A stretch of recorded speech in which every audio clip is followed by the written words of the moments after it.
rice is a very important crop, a way of reducing hunger and poverty in Africa, and that's one of the reasons why the demand is expanding. But the production in Asia is falling a lot.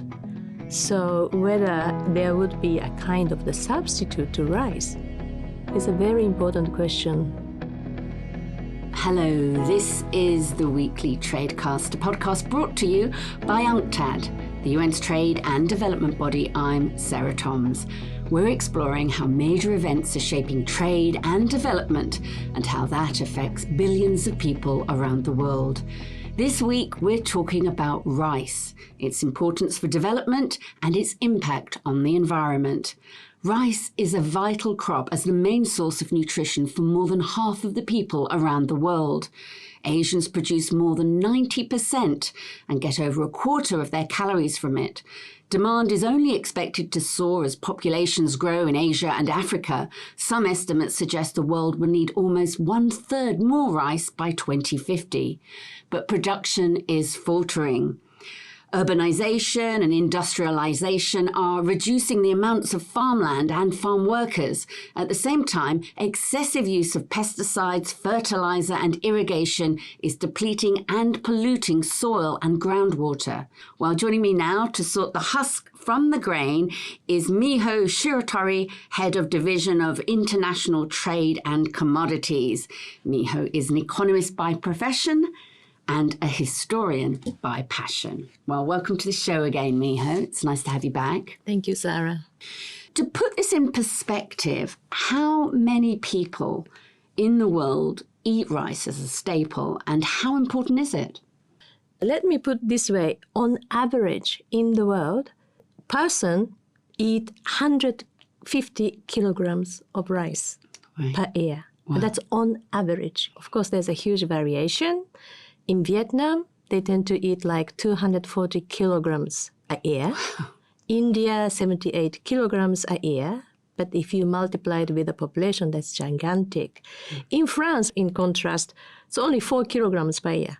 So huge variation across the globe, but it is a very highly eaten crop. Who imports and exports rice, and how fair and open is the global market for rice? Asia, of course, like you said, is a dominant producer and exporter. They export around 3/4 of the rice traded in the world. They also import half of the rice that they're traded. Africa imports about 20% of the rice traded in the world. That the African population is only 13% of the world. So 13% of population importing 20% of rice. So you know that how high the dependency on rice in Africa. Market-wise, rice is one sector which is most highly protected in terms of tariffs. On average, the world protects the rice market with about 95% of tariffs per unit of the import.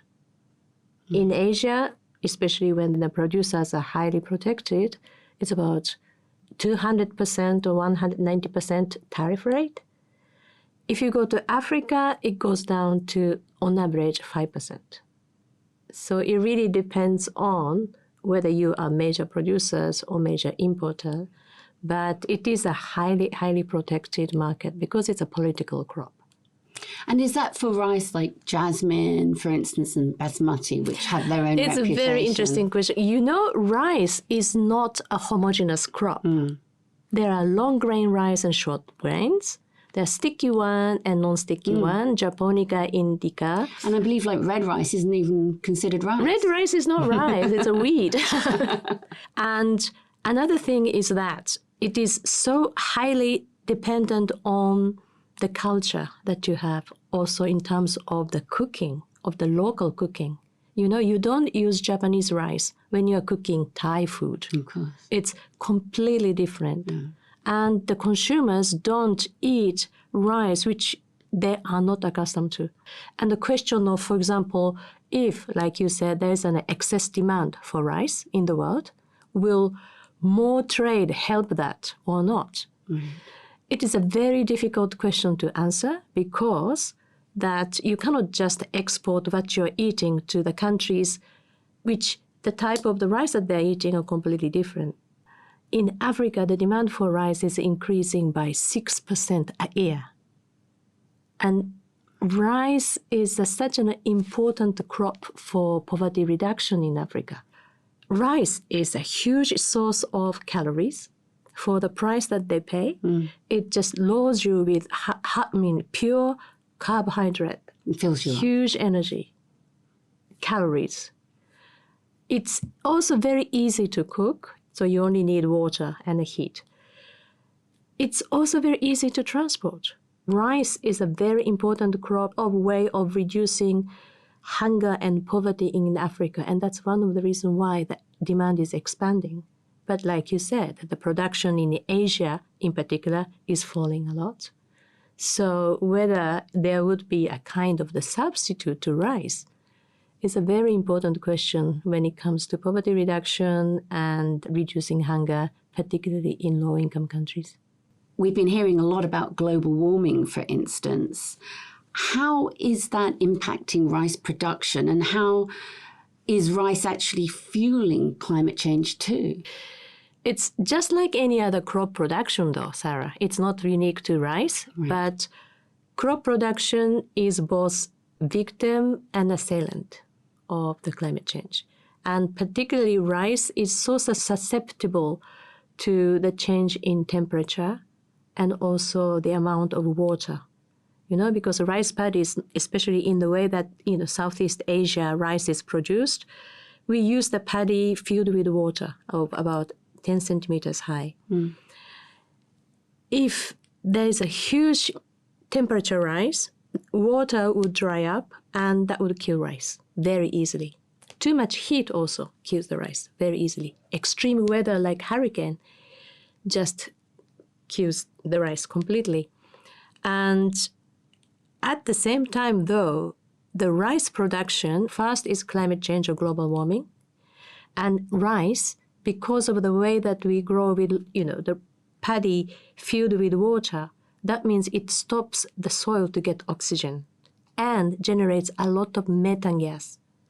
In fact, it's said that the rice production alone is responsible for about 12% of the total emission of the methane gas. So that is the impact of the rice to the global warming. The second element of the crisis is pollution, particularly air pollution. The rice production uses a lot of pesticides, herbicides, and chemical fertilizers. They get resolved into water and that can pollute the water flows. The third element is loss in biodiversity. If you can picture the rice field, acres and acres and acres of rice field, and because of the way that it's produced, it does not allow other crops to be grown at the same time. So it's monoculture. Will more rice trade be a solution, a desirable solution to the expected excess demand for rice at the global level? It is very difficult to answer because, first of all, production itself is falling, and changing the demand by consumers is very challenging. Yeah. But if we can put the question in another way, if the rice production can be such a huge problem to the three planetary crises, can it be replaced by other crops? So something like millet, is that something we should be thinking of? I think it's possible. But Sarah, we have to be aware of the fact that it cannot be changed right away. It would probably take a generation or more. There are reasons both from the producer's point of view and exporter's point of view. Rice is a very political crop, meaning that a lot of governments actually protect rice producers with subsidies and also the measure to stabilize the producer's price for rice. If producers find a crop that would give them the same amount or higher level of income with the same level of stability, yes, they can. But if it is not, and mostly it's not the case at this moment without any change in the government policy, it's going to be very difficult for farmers to change the production from one paddy growing rice to another. The rice production, particularly in Asia, like in my country, Japan, It is a part of the culture. It's also even like a religious element in it.